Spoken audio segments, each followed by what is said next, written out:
So this is exciting. We got second podcast in 2 weeks. That's pretty cool. I know. We're like on a regular schedule. And we have also, almost a routine. Not only is this the second podcast in 2 weeks, we actually got an email from a listener this week. You don't have to sound like it's so rare. We've No, I mean, it emails happens all the time. But this seemed like a very significant listener, a listener of quality, Yeah. I would Not say. only just a listener, an international listener. That's right. From our neighbor to the north, Quebec. So let me read this real quick. He says, this is from Gene Thomas from Quebec. He says, episode 14 was great. I can't believe you left out the single best job experience to prepare for emergency management. Restaurants. The amount of planning involved in running a kitchen, the contingencies you have to prepare for, the crazy shit that can happen in any single day. Expletive. The weirdos that you work with, from the psychotic French chef owner who demands perfection to the just got out of jail guy hired to clean dishes. You learn how to work in a stressful environment and how to deal with it. Yeah. He's totally right. Yeah, he's right. But I don't have any restaurant experience. I don't either. I can't ever. We probably suck as emergency managers Because for of exactly this. that reason. We don't have any. So if you can't get a job in emergency management, work at a restaurant, great prep. I think we should both quit our jobs, actually, and Open a we should restaurant? just open a restaurant. Yeah.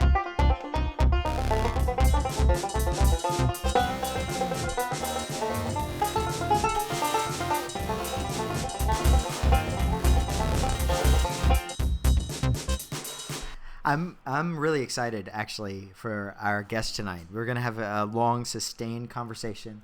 We're going to talk about the anniversary of Hurricane Sustained and sustainable. Is it?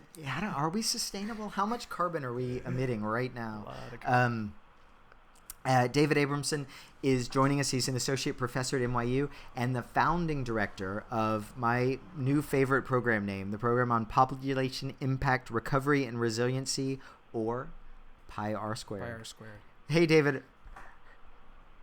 Hello, Mitch. Hello, Andrew. How are you doing? Good. Welcome. Thank you for joining us. Thank you. Thank you for having me. So can you tell us a little bit about this cool name, the PI-R Squared? Where did you come up with that? Right.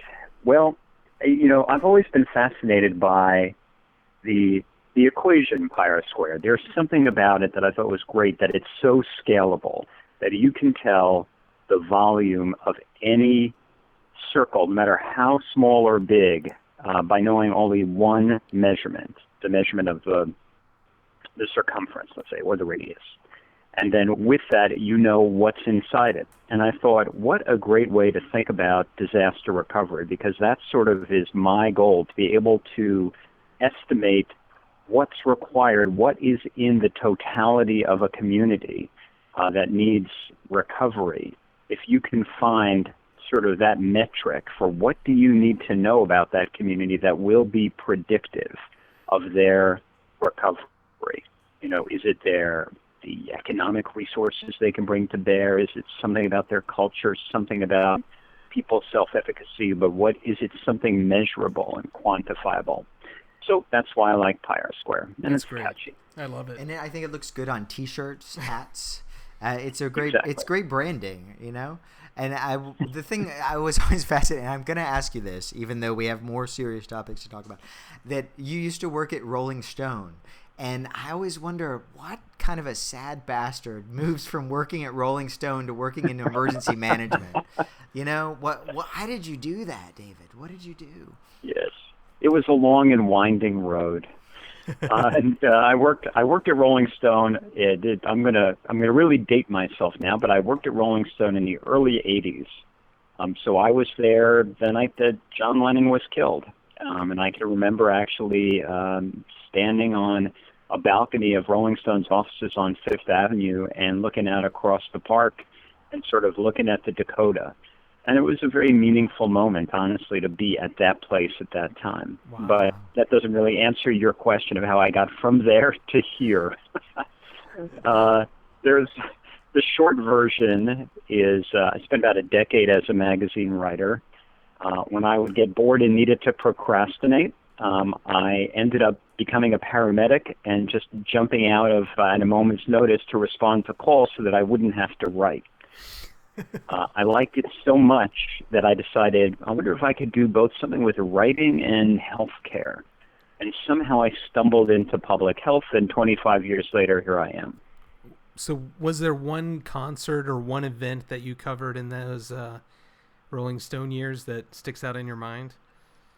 Well, I have to say that I did a story on TV child stars of the '60s, and I had a chance, which is when I grew up. So I had a chance to go and meet with all of my childhood heroes, and just kind of hang out with them. And I have to say that was pretty cool. Did you meet Danny Bonaducci?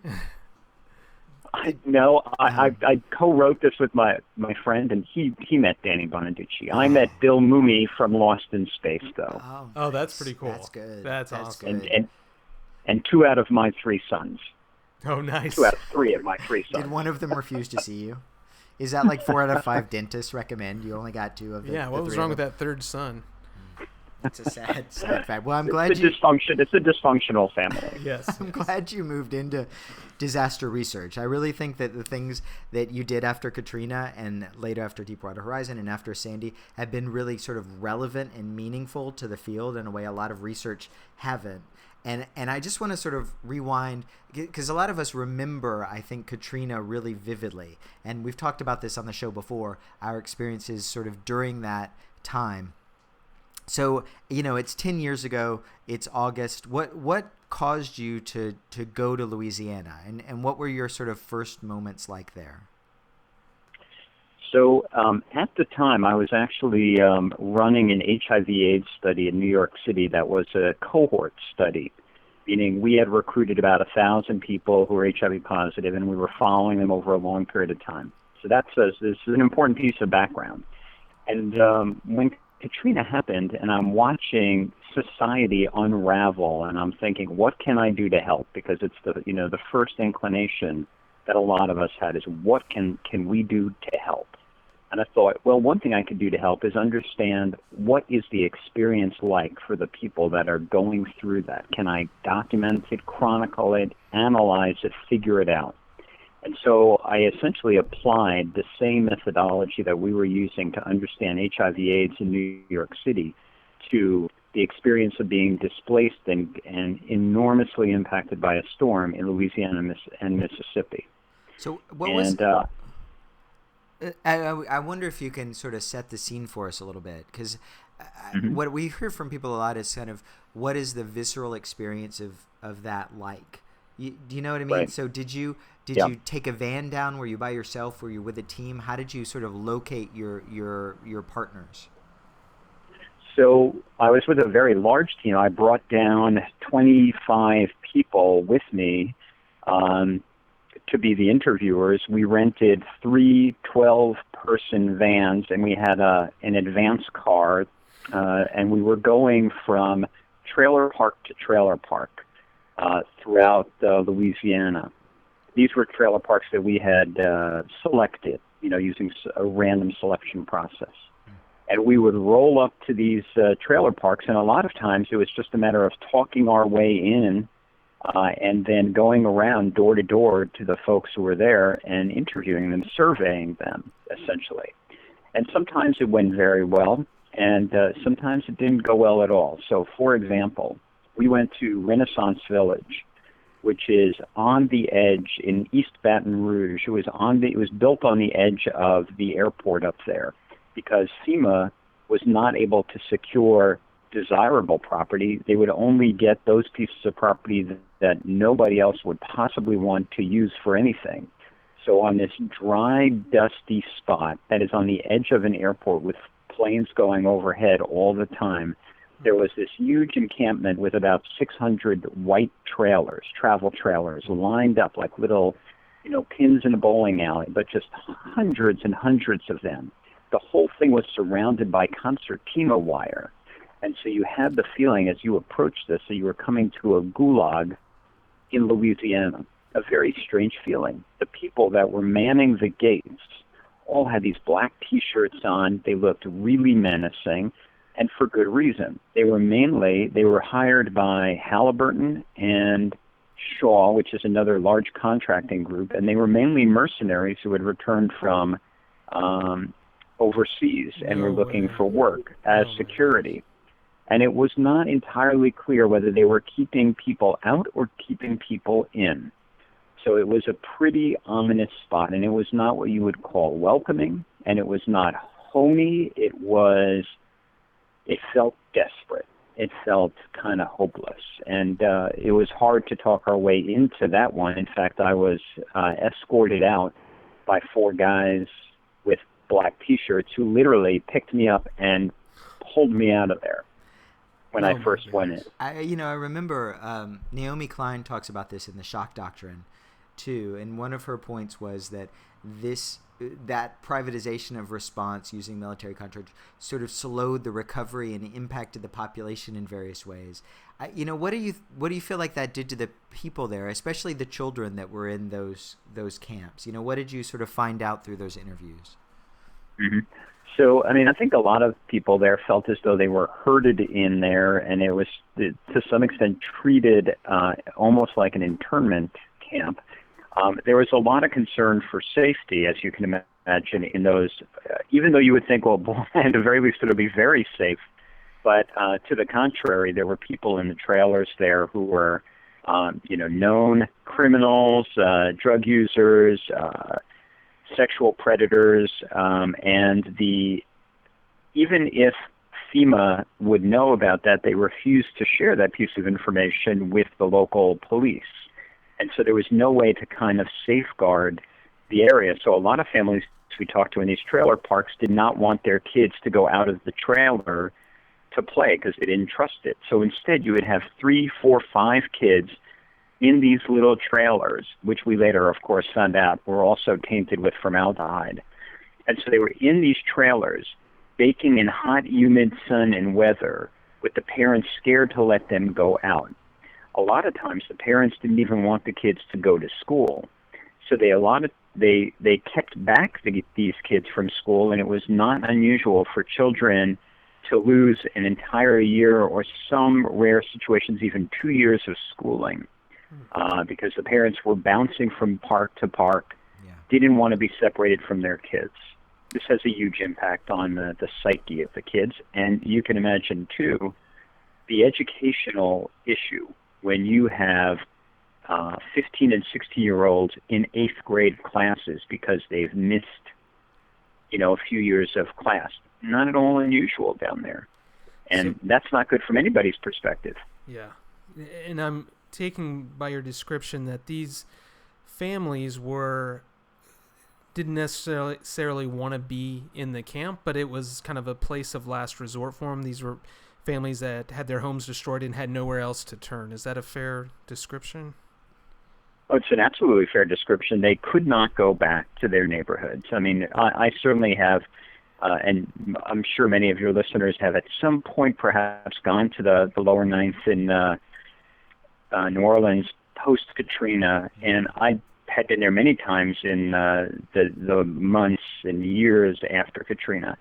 And it was like a wasteland. And this was there, for a lot of people, had been their home. They could not return there.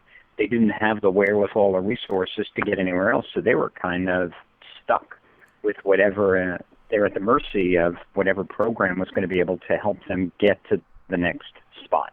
So what are the ethics of this as a researcher? I think about this a lot. Disasters are famously all hands on deck. Everybody in the community comes together. But you have a situation where instead of that ethos, you have a sort of a privatized, almost militarized sort of situation. You're coming in to study it, but you also, you're caring about the people that are there. Do you get involved? Do you feel like it's important to stay out of that? Like, as a researcher, how do you sort of justify the ethics of what you're doing? So I think the most important thing, and it's very similar to being a journalist, by the way, is to tell an accurate, honest story, or in our case, to tell an accurate, valid, and reliable piece of findings about what are the needs, what is actually going on, what do we think are the pathways that people are on, and what could be done for them. So, for example, when we were doing this research, which was funded by the Children's Health Fund, we had as a goal to produce a report as soon as possible. So in Louisiana, we were in the trailer parks in January for a 12-day period when we interviewed over 600 people for that piece of it. And we came back home to New York, and we entered the data, we analyzed it, and we reported on it. So we released our report April 9th, I think it was, which for academic time, that's pretty quick. It's like warp speed. And it was actually a very incredible thing, but we made it to our report made it onto the front page of the New York Times above the fold, top story with an accompanying editorial about, what was going on with kids, what were the mental health impacts of the storm. And I feel as though if there's anything we could have done for people, that was going to be what we could contribute. So did it matter, I guess? And I don't, it's years later. Yeah. Things have, you told the story. You followed the kids over time, right? Some of them. Yes. What is the situation like? What has life been like after people forgot about it, after it fell off the front page of the Times? That's where it gets very troubling because I'm not sure that it did matter. It matters a little bit. It's hard to say when and where it matters. It has a place where it gets inserted into a policy discussion and it moves things a little bit. And in our world of incrementalism, it probably makes differences here and there. Does it make a difference to the people who are experiencing it? Probably not. And that's the unfortunate reality. It's the same reality I encountered as a journalist reporting on stories as what I encounter as a researcher is a lot of times you're doing the work for the future and you're not going to be doing a lot for the present because you can't. David, where was the local, the state, the federal government at this time? Did they kind of wash their hands of it saying, hey, we got them in trailers, we got them safe, we're done? Or did they know what was going on and were they trying to improve the living situation? So the states, because we're talking about two different states. I was both in Louisiana and Mississippi, and they had sort of different approaches to it. Louisiana was more engaged and involved. They also had a much larger issue, more trailer parks, more trailers, more displaced. The feds were trying to pull out as best they could. They were looking at, they kept on offering a series of deadlines and then extending them, and they'd say, okay, that's the last day we're here, and then we're closing the trailer parks. But then they would extend it again when they realized people had no place to go. Right. The state was doing everything in its power, to their credit, they were really trying very hard to get the spigot of money open, which was ultimately the Road Home program. And it took Congress, it took the feds a long time to kind of get things rolling. And even when they opened up the money, it's one thing when Congress passes and authorizes money to flow. It's another thing for that dollar to get all the way down into somebody's hands who actually needs it. And, it went on for years without people getting the money, by the way, similar to what happened with Sandy. And that's one of the things that I know the state folks felt very frustrated by. The local folks really had very little to say, and the feds were kind of absent. Can we talk about something, it's a little bit of a side note, but a lot of the reason for that, because I remember that too, and I remember talking to the Louisiana officials about that, and the justification for that was fraud, right? We need all of these sort of controls in place to prevent fraud of the people in these trailer parks. Did you see evidence of that? Is that something that you felt was a realistic concern? No. I've heard the same rationale, and it's used, all the time, is that the greater the accountability, which is going to slow down all of those funding pipelines, is designed to assure, that people will not use this money fraudulently. We didn't see anything like that. And even if you accept that there's going to be some amount of fraud, allow some slippage. It's in a cost-benefit analysis.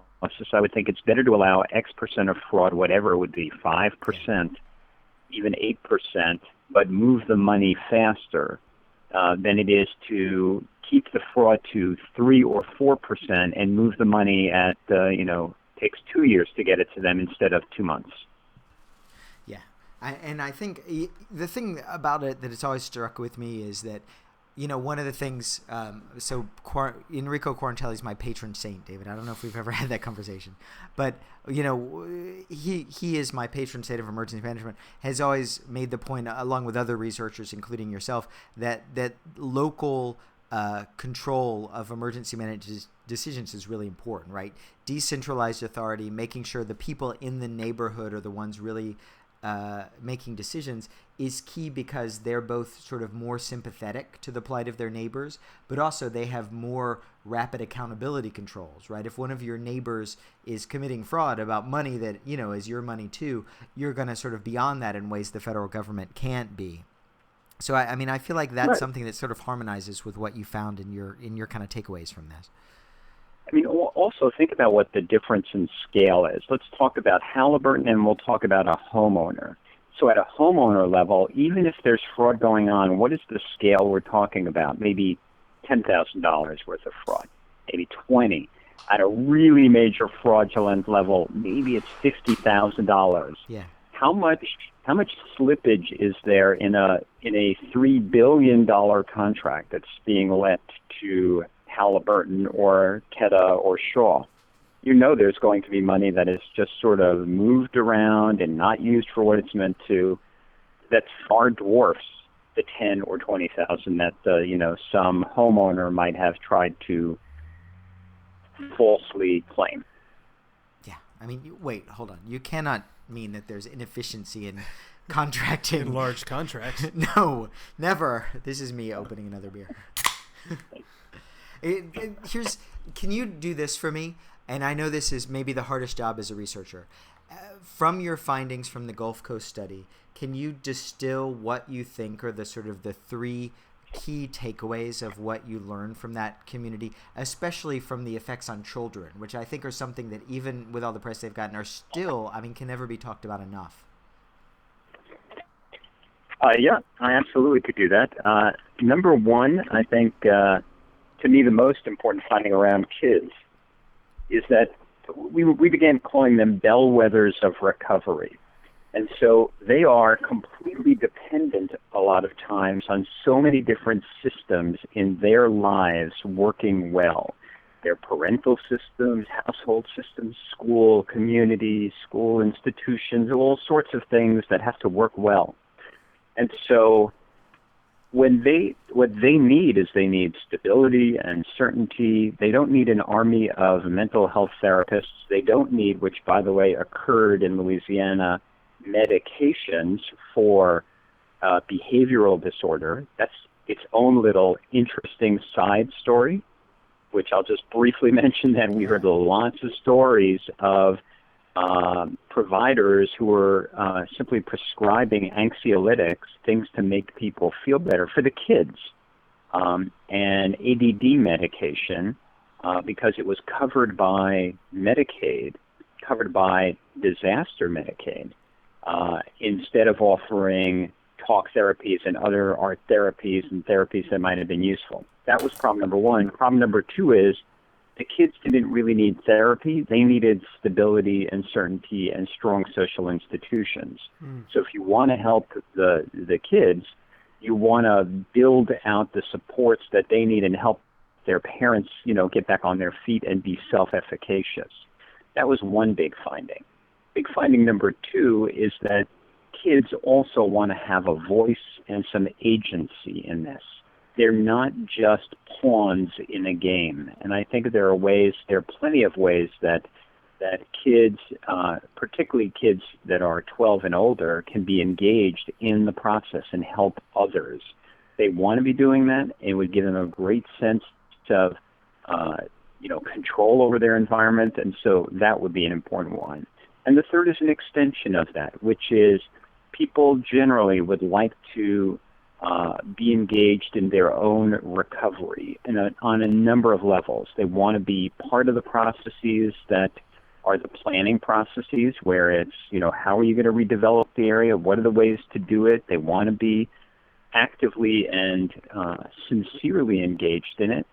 And they want to know that they can feel like they're a part of the engine of recovery themselves, and that they can help build back their own community. When you look at the Vietnamese community in New Orleans East, It's a great illustration of that. They built back their own community without a lot of outside help. And they are definitely a stronger community as a result of it. To me, that's a... Yeah, I love that story, actually, about the Vietnamese community. And I know this isn't a community you directly researched, but do you think there were different outcomes for the children in that community then? Was there anything you were able to see directly about that? So, it's not the kids, although I have a colleague of mine at Tulane University, Mark Van Landingham, who has been studying the Vietnamese community since before Katrina. And at some point we realized that we had something remarkable, which was he had a cohort of people who lived in New Orleans East who were all Vietnamese, and I had the cohort living right next door to him, part of the members of my cohort, about 100 or so, who were all African American. And they lived in very similar housing. When you go and you drive past these houses, they're the same exact housing stock. And so presumably they are around the same socioeconomic status as well. And yet, when you look, when we first drove past, it was probably about a year and a half or 2 years after Katrina, it was dramatically different because you would go down the streets in the Vietnamese section and it was bustling and there was a lot of construction and a lot of new markets and a lot of things happening. When you went into the African American community, it was 2 out of every 3 houses was in a shambles or off its foundation or still waiting to have the debris cleared. And it was such a stark difference. And then when we looked at the people, again, perhaps no surprise, the mental health was far worse for the people who had been living in the African American section than those who had been living, who were the Vietnamese, because we were able to compare them directly.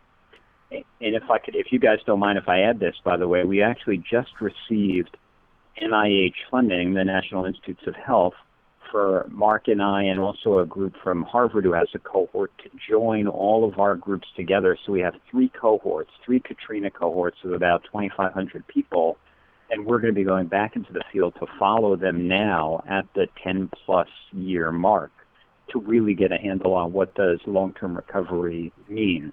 And I have to say, you don't see a lot of studies like that, so we're very excited about the prospect of being able to see that. Yeah, that's incredible. Another thing about your finding that I love is the emphasis it puts on whole community preparedness, and that, traditionally when you think, we need to prepare this community for emergencies, so let's buy more cars, let's buy more radios, let's buy more gears for our emergency management agencies, but that stability in those kind of social structures that are so important for the children in their recovery. It seems like, there's evidence out there for if you make sure the libraries are back up and running, the churches can support their communities, that's really going to help aid recovery. If I could add one thing from Sandy that I think might be an interesting sort of similar finding. Wait, hold on. I would consider that a spoiler. Hold on. Before we go there, let's just... Okay. I'm going to play a little fast forward music.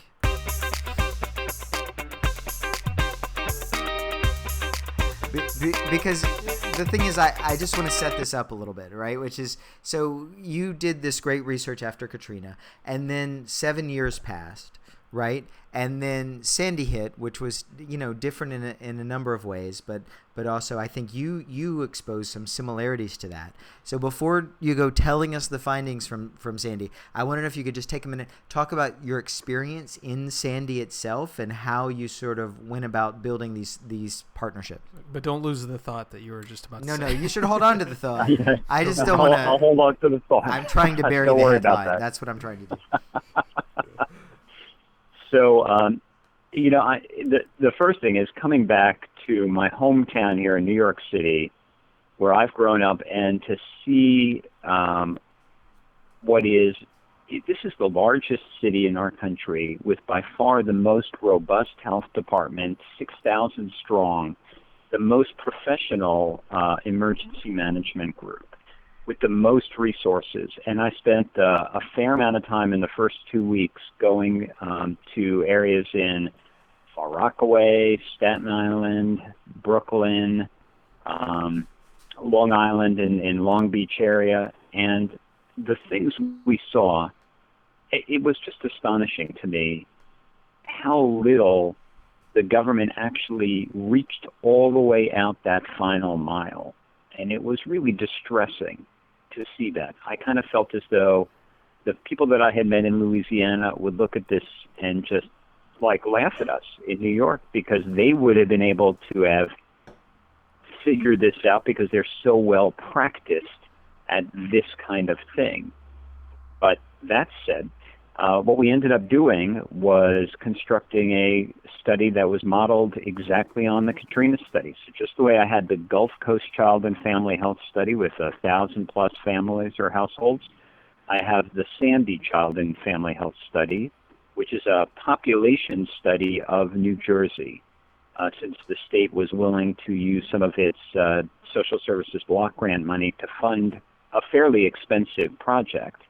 And we randomly picked 1,000 households, and they are representative of 1 million New Jersey residents who were exposed to Hurricane Sandy. In some ways, it's an even more powerful methodology than we have available from what we did in Katrina, because it's a true representative study of the full population. Wow. So, and, again, we mobilize a team of interviewers, a lot of people, a lot of door-to-door, and we do about an hour-long survey with the respondents in this. And then we're going back to them. We've done about half of a second round of interviews with them.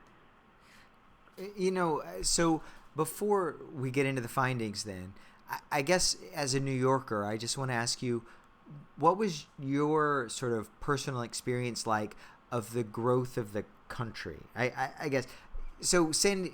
Katrina happened. There's a great big after-action report. There's a lot of outcry. People worked really hard to change emergency management. I know they did it all over the country. Brownie got fired. That's right. He did. He did a heck of a job there. Yep. First, and then did you see differences? Had you seen any growth before from Katrina to Sandy? Well, I've seen enormous growth. I think that the emergency management apparatus, the community, the professionalization, the protocols, the interest in getting a workforce ready, the engagement of public health, development of public health emergency preparedness capabilities. I mean, I think all of these things definitely took us a lot further down the road. And so that in some ways, I would say the states, the feds, the locals were better prepared. But that said, they still weren't able to mobilize because they couldn't quite figure out. They didn't really have in place the systems necessary to do the rapid surveillance, and it was building it on the fly. I think you know that from firsthand experience, Mitch, that there was a lot of creating things on the spot, to create databases. There was probably an enormous duplication of data gathering, an enormous inefficiency in how to find the right information and move it appropriately to try and rapidly deploy a response to that area. And I have to tell you, there was one thing that I found really so distressing, which was it must have been 5 years ago, maybe 6 years ago. I had attended a community meeting that was being jointly run by the New York City Health Department and the New York City Office of Emergency Management in Queens, with community-based organizations and a lot of ethnic groups. And I can remember very clearly there was an older black woman, who asked a question at the end of the two folks from the health department and OEM, and she said, I live in a high-rise in the Far Rockaways, and there are a lot of us there who are seniors. We can't get around really very well. What's going to happen if there's a big storm? How do we get out of there? And the answer was, don't worry, we'll handle it. We'll call you if there's going to be a problem. They so brushed off her, her sense of what her concern was, and didn't try and engage her at all in the question of, well, is there a way we can think about working together to make something happen? And I thought of that woman a lot, because her experience, what she was worried about, came to pass. So many people obviously stuck on higher floors, seniors, unable to get out. Exactly what she brought up at that meeting. Yeah. And what is, what would be the, with hindsight, what would be the correct response to her now? If she was to ask that question, or if someone would ask that question to you, what would be the better response there? But to me, I think the better response is, well, let's think about what kind of groups and action we can take together in partnership. Like, do you have a group of you in the building who are sort of watching out for others? Yep. Do you have, a type of a CERT, community emergency response team? Do you have a mahjong club? Mm-hmm. Do you have a way of checking in on neighbors? Well, why don't we see, can we use that to reach into that community and not just do it once, but let's just kind of make it an ongoing back and forth so we have a dialogue. And this way, when things come up, we know we could reach out to you, you can talk to the others, and we can move a lot faster then and get something accomplished. So, and I think Sandy was a massive wake-up call for urban areas generally about that kind of stuff. And this kind of last mile problem that you're bringing up to try and reach out, your protocols, procedures that we talk about in this show are like get you so far, but then you do have the woman in the high rise in the Rockaway, as you brought up, who's fine getting around, but then the elevator goes out and they can't do 30 or 35 flights of stairs. I mean, I think that urban areas generally realized a responsibility to work on that, and not to try and do it as just a command and control operation, but to reach out to other organizations and to try and make that happen as a coalition of resources. I just want to pivot a little bit to talk about what you were able to find out from your cohort study, which is from the Sandy Child and Family Health Study in particular. Can you talk about sort of what you found, and in particular how it was sort of different than Katrina, if were the same findings, or if there were kind of differences in there? So there were definitely differences. In some ways, the scope of the event itself was hugely different. Even though Sandy was a massive storm, it didn't exert the same level of widespread devastation and destruction that Katrina did. I mean, you could drive along the Mississippi Gulf Coast, and it's like looking at a ghost town, seeing just all of the houses and the casinos and the commercial strips leveled down to their foundation. There's nothing equivalent to that, even in the worst, the hard-hit areas from Sandy. But on the other hand, there was obviously an enormous amount of damage. It was a little bit more clustered in different places. The other thing that was enormously different is that in some ways Sandy was like a middle-class disaster. It's happening in a state with among the highest per capita income in the country, if not the highest for the states. And contrast that with Louisiana and Mississippi, which vie for a race to the bottom in terms of economic resources. So what people had available to them was vastly different, and there were different cultural contexts, in that people did not often have the same type of sense of neighborhood, tenancy, long-standing roots in the ways that people in Louisiana and Mississippi did. They have different types of roots that they had here, but they're more like tendrils instead of the deep roots. And I think the cultural connections that people have here are not as broad and wide as they are down in the Gulf. So what about those are all different. What about the children, David? I want to talk about the children, because the children are our future. Right. So what did you find out? I mean, because we weren't having concertina wire camps that were run by guys from Halliburton, was it a better situation for them, or did you still find that they were having sort of symptomatic issues later on? So we did find that the greater the damage in the house, the more likely the kids were to be experiencing mental health distress, anxiety, and serious emotional disturbance. Not at the levels that we were seeing with Katrina. It was, probably at 60% of the level of distress amongst those who experienced a lot of exposure to the storm. One thing that we saw that we thought was really striking, and this is something that we have yet to fully figure out, is you probably know that FEMA and HUD have different ways of characterizing housing damage, and they put them into buckets. And so the buckets may be none, affected, which is just sort of minor, very minor damage. Then there's a category that they call minor, which means you had damage up to, I think it's $30,000 worth of damage. I don't remember the exact dollar amount. You may have to be out of your house for up to 30 days, and that's minor. And then major or destroyed, which would be obviously significant structural damage.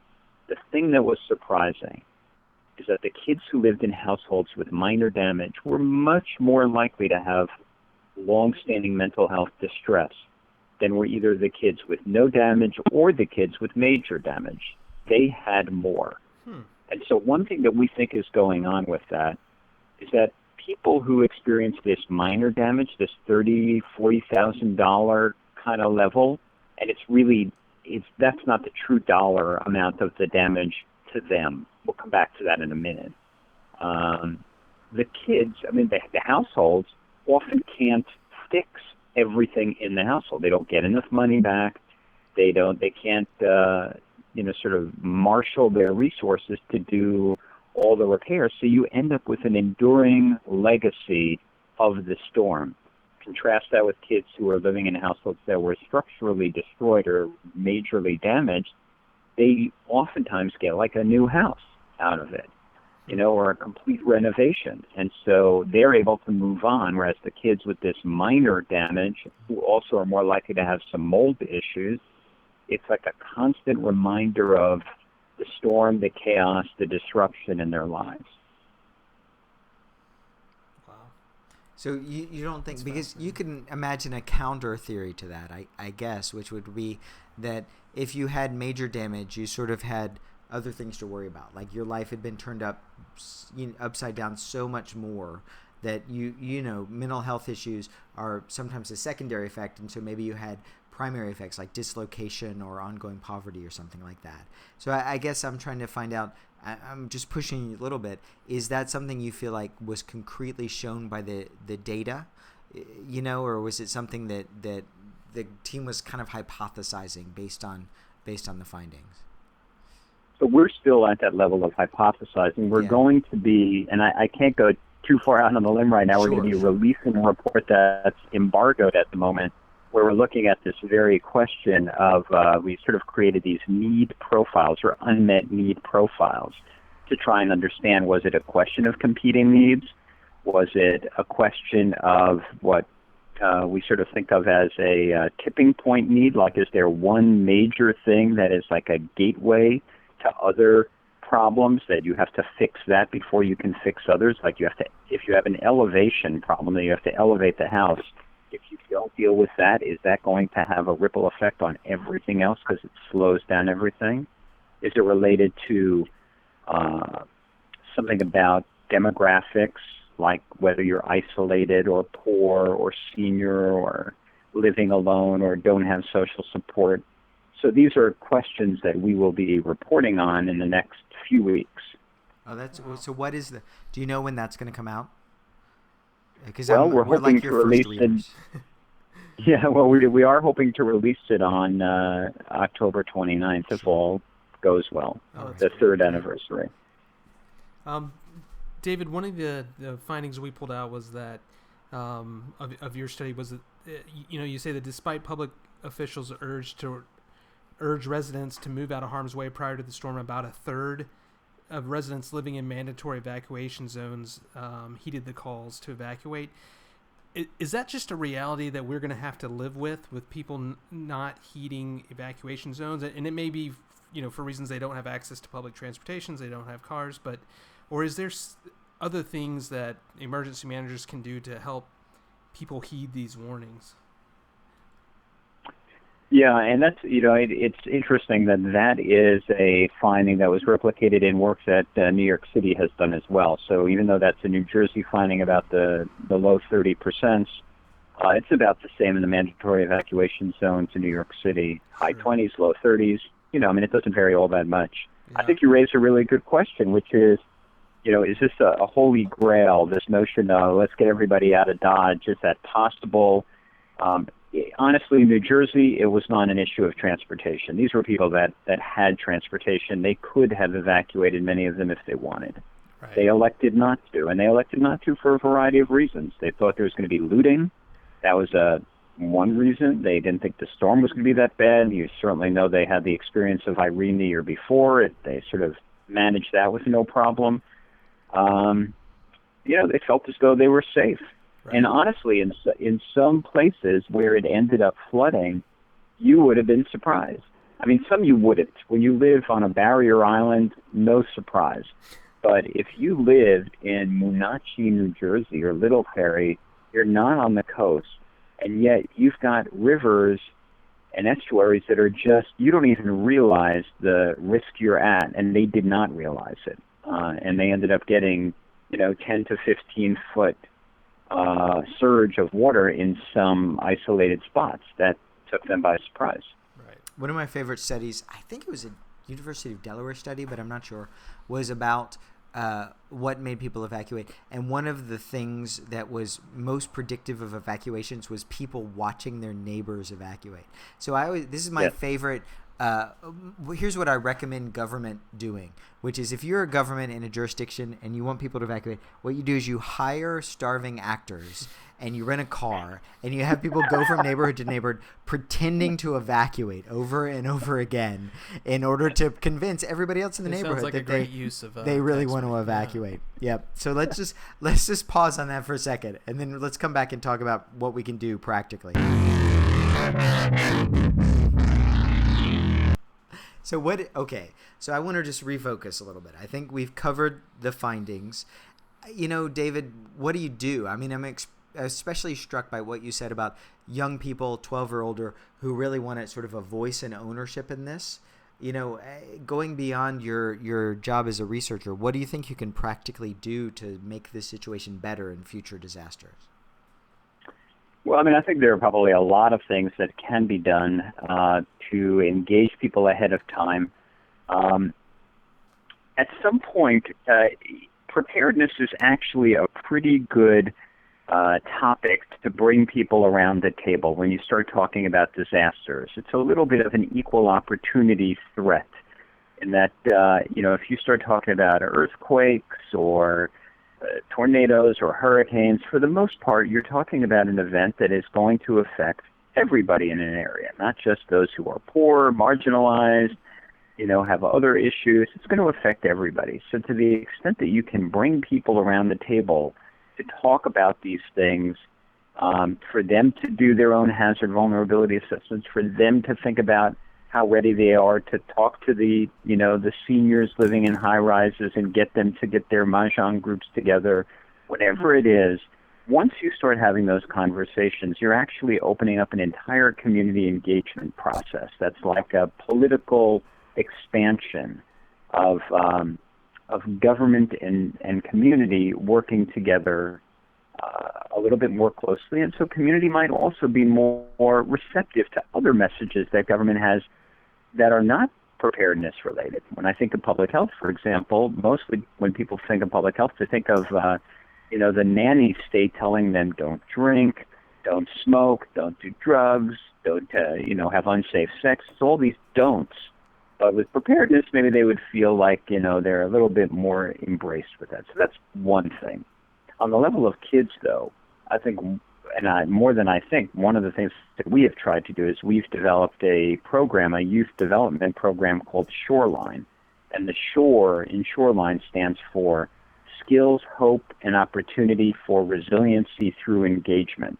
Because as a result of almost a decade's worth of research, these are the things that we saw kids needed. And I'll just tell you, maybe the most telling quote we got from somebody down in the Gulf Coast after the Deepwater Horizon oil spill, where you had this huge area, an ecosystem that was devastated, and a economic disaster for a lot of people down there. And so this one woman in a small community down in Alabama says to us, the only thing that kids have to do around here is go fishing, get high, or get pregnant. And they can't go fishing anymore. And so, part of it is, all right, there are a lot of kids who sort of were losing a sense of what their future was. They wanted to help other kids. And so we created this program called Shoreline. It's a year-long program. The tagline of Shoreline is youth helping youth to recover from disaster. Because kids don't like to talk about themselves. They like to say, what can I do for somebody else? They really do. And so in psychological terms, what we're doing is we're activating pro-social behavior. In real terms, we're getting kids to think practically about what can they do hands-on that would make a difference. And so we now have these chapters in Alabama, Mississippi, New Orleans, South Lafourche. We now have them in New York City. And these high school kids spend a year as part of a Shoreline year, and it's project-based learning. So they're trying to think, okay, what are the problems that a disaster can have on a community and on kids, and what can we do to create something to respond to that? And they've created everything from aquaponic systems that can be put into place in shelters to an art therapy program where the high schoolers work with the elementary school students.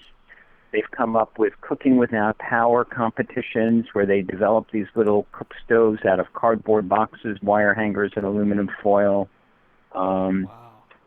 They just do a tremendous amount, think really broadly about it, and they just go out and do it.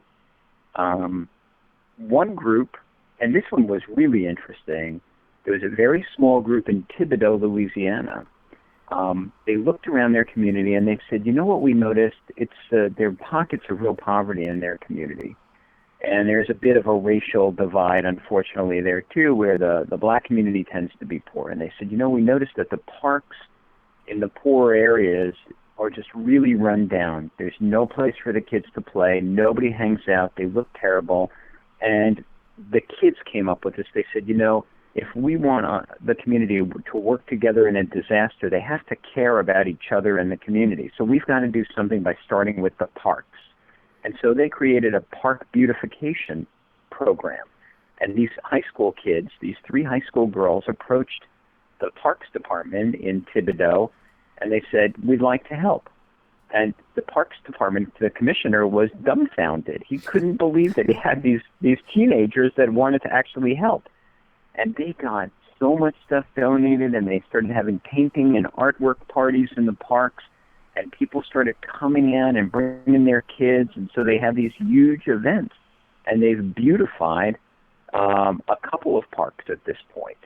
And they are having an impact. These 3 girls in Thibodaux are building community resilience, which is just an incredible thing. That's awesome. I love that, improving resilience through improving parks, and just that connection through literally things like improving parks, increasing those community bonds will make a community more resilient to disasters. That's incredible. Leslie Knope would be so proud. Yeah. So proud. And I really want my daughter to get involved in this. So she's 14, and unfortunately, though, the only way I can get her involved is to not ever mention it.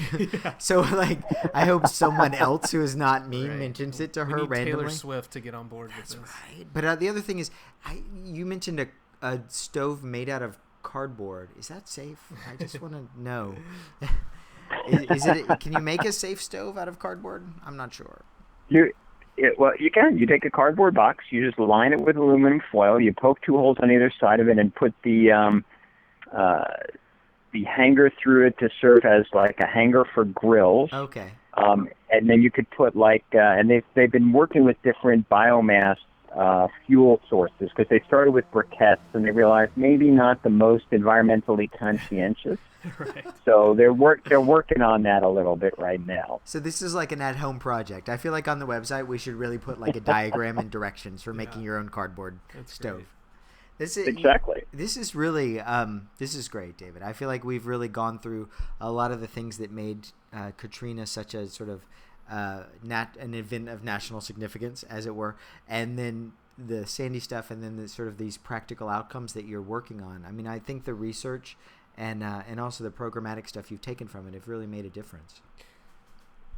And David, if people want to follow your research or get involved, what's the best way to kind of follow what you're doing? So the first thing is probably just to go to publichealth.nyu.edu, which is the website for the College of Global Public Health. And from there, you'll find links to Pira Square. To me, you can also go to gcaf.org, which is GCAFH.org for the Gulf Coast Study. You could go to scaf.org, the Sandy Child and Family Health Study.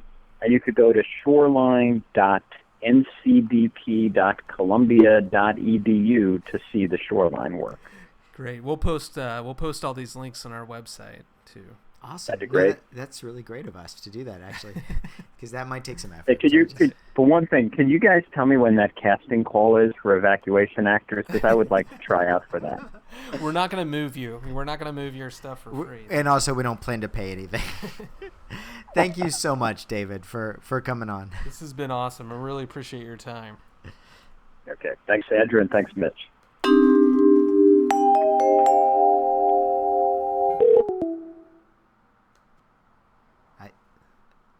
I think David actually hung up there. Yeah, we didn't really mean for him to. So if you're out there, David, thank you. He's a busy guy. He's probably designing like 3 more studies right now. That's right, and designing 2 youth programs. Yes. Tonight, it's going to appear in like 3 more states. Yeah, that's great. Well, that's about it. That's the show, right? Can I just say that was deep? I don't know what's happening to us, but we're getting deeper as we do more episodes. We're getting smart. I'm a little worried about that. I'm concerned. No, that was really good. It's amazing work that he's doing, and I think for practitioners, the trick is we both worked during Sandy. We were responding to it, and it's taking this research that gets done during and after, and helping that inform kind of policy decisions for those of us that work in government. I mean, that's the pipeline, right? You've got to figure out how to take these things and make them into stuff that you can implement really rapidly in a massively chaotic environment during an emergency. Right. I think I'm going to have nightmares about the Halliburton guys in the black T-shirts carrying the semi-automatic rifles with the concertina wire. It's not a great That's picture. insane, especially when FEMA is constantly dealing with like what are they called? Like the urban legends that say, there's FEMA camps and they're going to... What are those called? Conspiracy theories. Good grief. What's wrong with me? Conspiracy theories. Like, you wouldn't think they would hire Halliburton for real to do that. You're doing a heck of a job, Brian. Heck of a job. Heck of a job. All right. Well, in ending, we're going to end this out. But don't forget, we have a phone number now. So you can call us. You can ask us questions. The phone number is 859-429-2731. Call us, ask us questions, give us comments. Be prepared for us to play it on the air, too. Be very prepared. Here's what we should do. We should call up an ex-Halliburton employee, because I don't think they're called Halliburton anymore. I don't want to die. Really? I feel like just by talking about them right now, we're going to wake up with a horse head in our beds. It's tonight. Like Beetlejuice or that creepy ghost from The Ring. Yes.